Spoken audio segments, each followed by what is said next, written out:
I'm wondering just real quick how you feel about the way games handle political issues, because you have all these war games, none of them are really set in the Middle East, and then you had, David Jaffe, who canceled his PSP game, which seemed like it touched on a lot of, it's basically about an invasion of America, and you can kind of go either way in the game. And I'm wondering, how do you feel about the way games handle political situations? Well, I feel like they don't. Games are part of the, the content is really what we're talking about. And in that respect, the content is a joke. The content is trumpeting propaganda lines. How many games are there that's like, these bad terrorists came and did this and now kill them all? I mean, it so makes me sick because it so just perpetuates the lame perspective of be afraid, vote for us, keep us in power, be afraid. We'll handle you. We'll protect you. Just turn off your brain and be afraid. And when I see games that just say kill the terrorists, I just feel like, man, this is sheeple content. Well, it could just be, it's just kind of the lowest common denominator. What most people just want to do in a video game is this shoot thing. Well, I don't disagree with that, but when you hey, and it's not like I'm out there protesting. I don't feel that strong. But you asked the question, right? Yeah. I go, look, if we're going to make content that people are going to sit with, intelligent people are going to sit with, why don't we make it intelligent content? Hey, what a concept, right? You ever play the game Fugitive Hunter? It's like I didn't. How was it? It was terrible, but the final boss is Osama bin Laden, and at the end you get to karate kick him into a helicopter. Oh, that's great. So let me give you an example right there, right? Now, I'm not this crazy, conspiracy guy or anything, but that just supports the cover story that we know is bullshit for anyone who's really paying attention. For example, last year, the FBI came out and said, the truth is we don't have any evidence linking Osama bin Laden to the 9/11 attacks. I mean, that's what they said, right? That's the FBI. Not one shred of evidence connecting him. That's the FBI in front of Congress having to say where they really are, what they really have. You remember the video where Osama bin Laden was admitting it and he was sitting in the cave with another guy? Yeah. Yeah, that's not Osama bin Laden. It's been proven. Now they hold pictures up to that video. It's some other guy, Really? It's who knows what happened there. But I know that what happened is not what most people believe would happen. It's just, none of it makes sense. So when we perpetuate the cover story and just go, oh, in the last level, you get to beat the shit out of Osama bin Laden, that's like, you remember in 1984? Yeah. Remember that, who was the guy who was like, the guy that they would have the 2-minute hate and they would show his face and you got to hate him for 2 minutes? There was a guy, and he was the leader of the underground, right? He was... Oh, yeah. He was the Osama bin Laden, right? And every day they would have everyone gather for the 2-minute hate in these common areas, and they would show that guy's face, and they would show him saying something, God is great or whatever, and then you got to let out all of your frustrations and blame him for everything that's wrong. Well, Right. That's Osama bin Laden. And I think that when content wants to start touching on those things, and we're going to put that in people's minds, be a little more informed about it. We shouldn't just take the sort of company line, the propaganda line, repackage it, put it out there and go, yeah, here's your 2-minute hate, run with it. Because I think then what you're doing is you're just perpetuating the same bullshit. So I want to be careful to say I'm not criticizing game designers for this, because it's just, the game designers are rarely writing stories these days. They're largely, jigsaw puzzles put together by marketing departments for different demographics that they think it'll appeal to. Yeah, and even at the same time where there are games where you're fighting terrorists, the terrorists aren't really given a nationality anyway, so it's almost like this is what players want to do, but we don't want to do anything that's vaguely political because we don't want certain controversies attached to our game. Yeah, so I look at that and I feel like, okay, as a business endeavor, totally understand that. However, as an artist and as a human being who, when we invest our time as content creators, as entertainers, when we invest our time to make something, I don't want to make anything that keeps the world dumb. I like to make things, because I appreciate things, that make people think a little bit more. Now that doesn't mean I'm not going to make a totally violent game, because, I'm absolutely capable. Right. And maybe, there'll be some surprises with what we're coming out, because it's not the quirky, sweet Oddworld. But at the same time, if you're going to use those topics, let's use those topics intelligently, and let's raise questions rather than just, continuing what I think is really dangerous trends of people having the wool pulled over their eyes. So, and the game industry is very much about making money. I mean, all industries are. And so I think it's kind of, when you see that everyone's afraid of terrorists, I think it's very bankable to say, hey, let's have games where you're killing terrorists. I remember I was at the gym in San Luis Obispo, and I knew these guys. I used to ride motorcycles with them, and they came up, and they were all guards at the prison, And they came up, and they said, hey, Lorne, man, this is right after 9/11. Is there any games where we can shoot terrorists? And I was like, is there any games where you don't? I mean, come on, just look at the shelf, guys. Kill terrorists, almost everything. So, I think that the medium has a much greater capability to bring us content that's closer to Apocalypse Now, right? There we have a war movie. Is it? Or is it a humanity movie that's really intense and we'll never forget, and it causes us to look at things differently? Full Metal Jacket, I mean, there's a number of movies. They can be war movies, but they can actually have a message and not just be, guys, it was a lot of, we did really well today killing all those people, but let's not forget this is a sad moment because some of ours died too. I mean, that's just so hokey. If you take something like, a Schwarzenegger army movie or something, it's just going to be let's kill the bad guy. So I tend not to believe in content. And this is just a sort of moral line. I don't believe in content where it says, let's just make someone so bad so that we then have a good excuse to do what we really want to do, which is kill them. Yeah. So I go, well, come on, we can do better than that. Doesn't mean we don't want to kill people for fun, which is really, a lot of what we do in games. But, let's try and elevate that storytelling a little bit, and let's try and get something in there that makes it more appealing for thinking people. There are a lot of people that would love to play games if games weren't what they, for the most part, are today.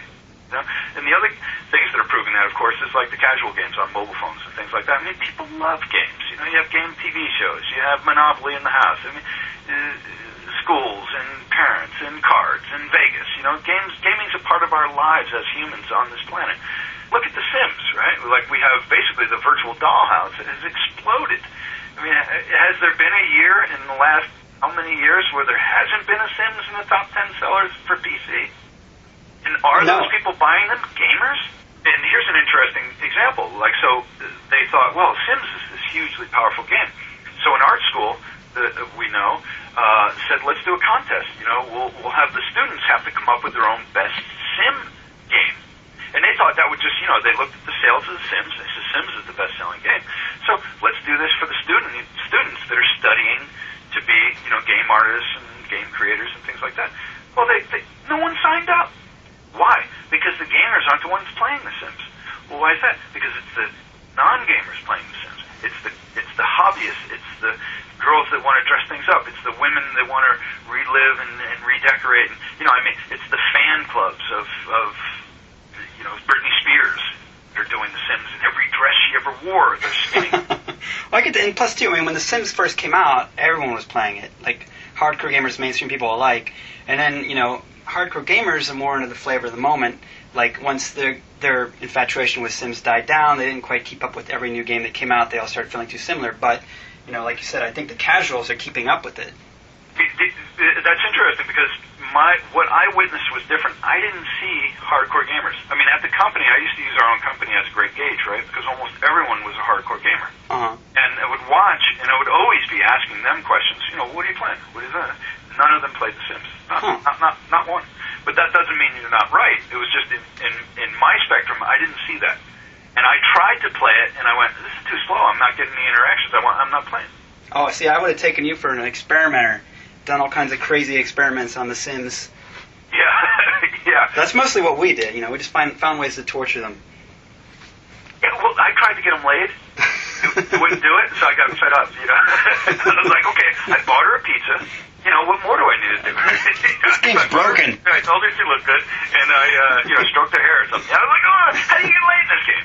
So I didn't meet my objectives with what I was after. So I guess sim porn might have gone further with me, I guess. But I think that's very indicative because there's a lot of people out there, and I talk to people all the time, and we're constantly, talking with Hollywood entertainment people, and the desire to interact with game worlds is vast.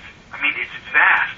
But the desire to act in what, we're largely supplying as an industry for those people, for your TV audience, it just isn't that great. You look at it and they go, it's just about killing stuff. I mean, that's, whether or not that's true, that's the common perception amongst the mass market. It's just about killing stuff.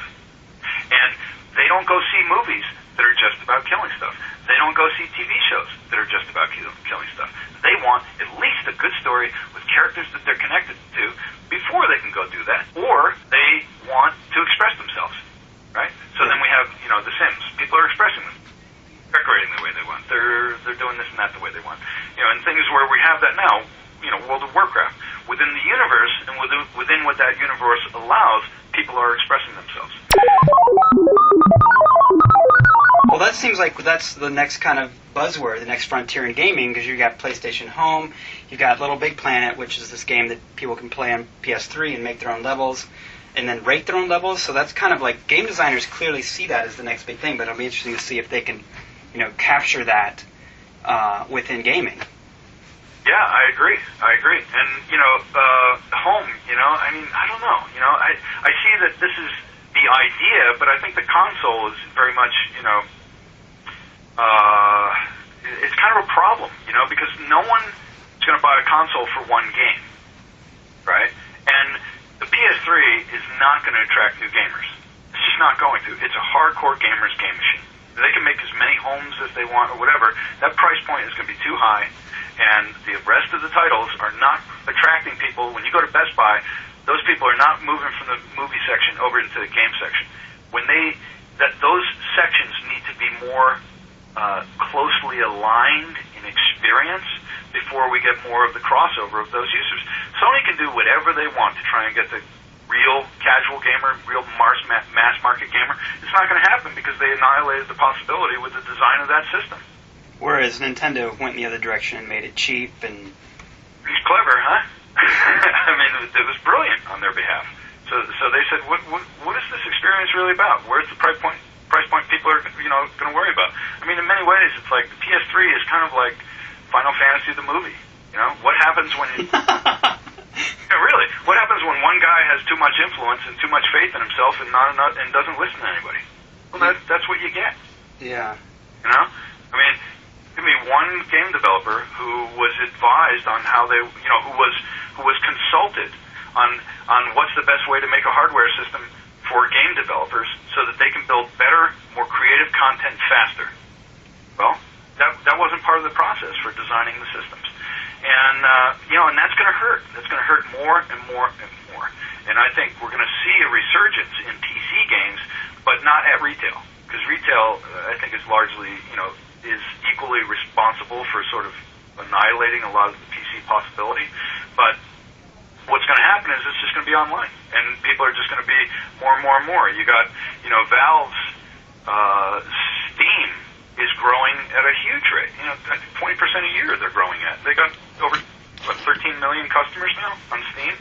Well, yeah, and I think that too is eventually, as digital distribution becomes more and more common, even among the consoles, it opens up, avenues of new experiences where you could possibly, maybe an adults-only rated game could be something they could sell, because they don't have to worry about putting it in Walmart or something like that. Exactly. And I'll tell you, as long as platforms are doing a $5 to $7 licensing fee, and as long as the development environments are so expensive, it makes it hard to justify the investment in finance and in time and energy. So there has to be a better way. And that better way is where we were focused. As a creative, I don't want to sit in an office and debate and negotiate based on how they have to have all this more money and their risk involved. We're going to do all the work, but they're going to have this because of the design of a system. It has nothing to do with what we're bringing to the project. What we're doing has nothing to do with the rising costs. The rising costs are associated to a dysfunctionality within the industry, right? Granted, I mean, anyone could take any one of these statements I'm saying, and they could pick them apart. I'm putting everything in sound bites. So I could equally argue, well, the assets have to be higher res, better textures, better looking, better lighting. That's costing us 3 times more than before. Sure, all of that is true. But the real big cost, it's in the code. It's in the localizations. You know what I mean? It's in the adapting to the multi-SKUs. That's where the huge costs are. And it's in building your tools from scratch every time there's a new console wave. And that's just crazy. I mean, it's just so inefficient. Microsoft's doing a better job. And, I mean, let's say for this generation, Wii is doing the best job.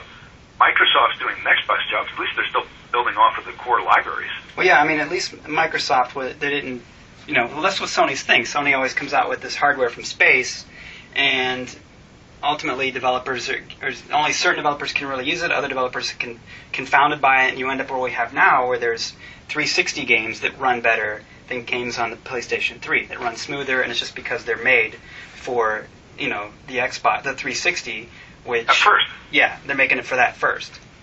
You also had, I have to admit, I was never a big believer when I heard this whole cell yes and why it's going to be better. It's like, that's an engineer's thinking process. Engineers do not make experiences that you pay to watch. They don't. You will never go buy a game because you know an engineer made it. You want to know that that's at least in a package of entertainment. Tim Sweeney or, down at id, John McCormack, you believe in what they're doing, but they're not creating the content, they're creating the technology, right? So you're going to get a really good playing multiplayer game over the net that if Carmack was involved with it. That's going to happen if Sweeney was involved with it.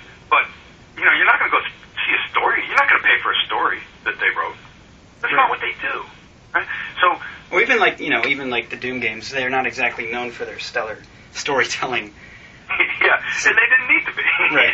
They functioned perfectly well as a blow shit away game, and so they had that room for survival. I mean, they hit that niche. They understood their market really well.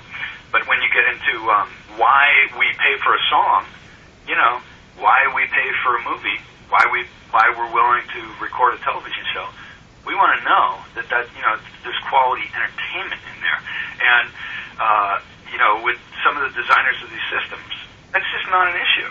They're looking at it from a purely hardware point of view, and you know what? That does not create content that people care about.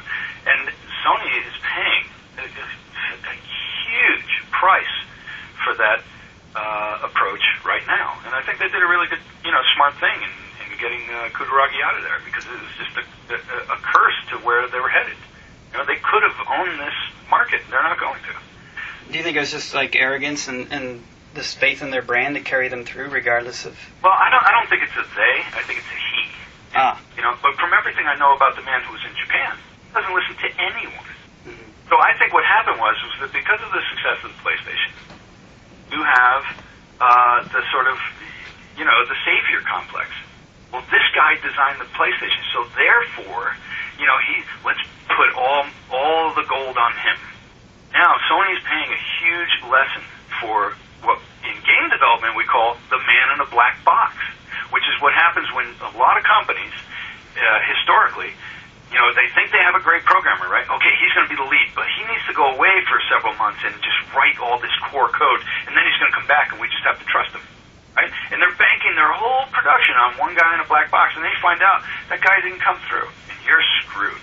So anyway, I'm not a big believer in these totally revolutionary steps in hardware that dismiss our tools, because if they dismiss our tools, then you're sort of being retarded about what it takes to create good content. And what it takes to create good content is iterations on tools that work, aside from having great ideas and great people to implement it.